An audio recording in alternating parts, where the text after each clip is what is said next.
నేను వంశీ కేసులో 2 కీలకమైనటువంటి అంశాలు. అందులో నెంబర్ 1 వచ్చేటప్పటికి తనని ఇవాళ రోజున బయటికి రానిచ్చేటటువంటి అంటే ఒకటే బ్యారెక్స్లోనే ఉంచుతాం, చుట్టూ జనాలను ఎవరిని ఉంచాం. ఇది ఒక ఆస్పెక్ట్, అది నిన్నే మాట్లాడుకున్నాం. అయితే వంశీని అక్కడ అవమానించారు, హింసించారు, వేధించారు పోలీస్ స్టేషన్లో. కాబట్టి అక్కడ ఉన్నటువంటి విజయవాడ పటమట పోలీస్ స్టేషన్లో అప్పుడు అతను విచారించే సందర్భంలో ఉన్నటువంటి వీడియో, ముందు రోజులది తర్వాత రోజులది కూడా సీసీటీవీ ఫుటేజ్ని అంతా కూడా భద్రం చేయమని చెప్పేసి వాళ్ళ ఆవిడ వేసిన పిటిషన్ నేపథ్యంలో దానికి అనుగుణంగా ఆదేశాలు ఇచ్చేందుకు హైకోర్టు ఆదేశించింది.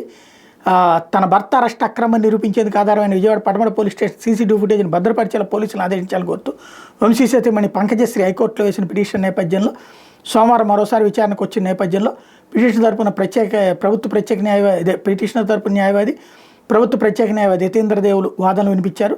ఫైనల్గా వంశీ మీద నమోదైన కేసులో 10వ తారీఖు నుంచి 15వ తారీఖు దాకా స్టేషన్ లోపల ఆవరణలో ఉన్న సీసీటీవీ ఫుటేజ్ని భద్రపరచమని ఆదేశించారు.